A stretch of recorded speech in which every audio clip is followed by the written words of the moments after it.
আসসালামু আলাইকুম। আমি সুমনা আফরোজ রোজা। আমি ইএস ইনস্টিটিউটের ফুড অ্যান্ড বেভারেজ প্রোডাকশনের 37 ব্যাচের একজন ছাত্রী।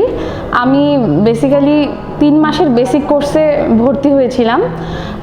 তারপরে আমার ক্লাস করতে করতে অনেক ভালো লেগে যায়, তো আমি ভাবছি যে আমি 6 মাস করব এবং তারপরে এক্সটেন্ড করে 1 বছরের কোর্সটা ইনশাল্লাহ করার চেষ্টা করব। তো প্রথম দিকে যেটা হয়েছিল, আমি তো এই কোর্স সম্পর্কে কিছুই জানতাম না। তারপরে আসার পরে আমাদের স্টুডেন্ট কাউন্সিলর এবং আমাদের ভাইস প্রিন্সিপাল ম্যাডাম, ওনাদের কথোপকথনে আমি এই ডিটেলস জানতে পারি আমার কোর্সটা সম্পর্কে। এবং পরবর্তীতে যেটা হলো, আর বেসিক্যালি হচ্ছে আমার ব্যাকগ্রাউন্ড হচ্ছে ল প্রফেশনে আমি ছিলাম। তো পরবর্তীতে আমি আমার স্কিলটাকে ডেভেলপ করার জন্য ভর্তি হই এবং আমার কোর্সটা যখন আমি করছি নতুন অবস্থাতে, এখানে যেহেতু প্রতি মাসে মান্থলি আমাদের বিভিন্ন ব্যাচের স্টুডেন্টরা জবের ফ্যাসিলিটিতে যায় এবং ইন্টার্ন নিতে যায়, তখন আমাকে এখান থেকেই কিছু অফারে আমি পরবর্তীতে একটি জবের সুযোগ পাই।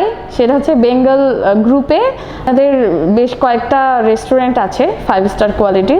তো ওখানে আমি জিআরও হিসেবে জয়েন করেছি, গত 1-1.5 মাস হয়ে যায়।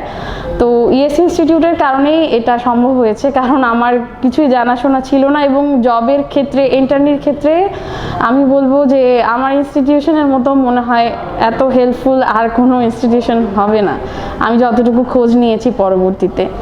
তো আমি আমার ইনস্টিটিউটকে অনেক ভালোবাসি এবং আমি সবাইকে বলছি যে যদি স্কিলটাকে ডেভেলপ করার থাকে তাহলে অবশ্যই কুকিং প্রফেশনটা নিতে পারেন যদি ইন্টারেস্ট থাকে।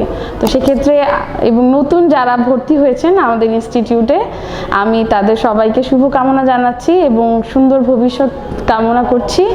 এবং আমার ইনস্টিটিউটকে অনেক ধন্যবাদ, ভিসি ম্যামকে ধন্যবাদ, সাথে আমাদের যারা ভাইয়ারা আছেন অফিসের সহযোগী এবং তুষার ভাই, সবাইকে অনেক ধন্যবাদ। আজকে আমি যেই কাজটা করছি এবং আমার এই অল্প সময়ের কোর্সের মধ্যেই আমি যতটুকু শিখতে পেরেছি, আমার যেই কর্মক্ষেত্রে আমার মোটামুটি বেশ সুনাম হচ্ছে, তো তখন আরও ভালো লাগে, বলতে ভালো লাগে যে হ্যাঁ আমি ইএস ইনস্টিটিউটের একজন ছাত্রী।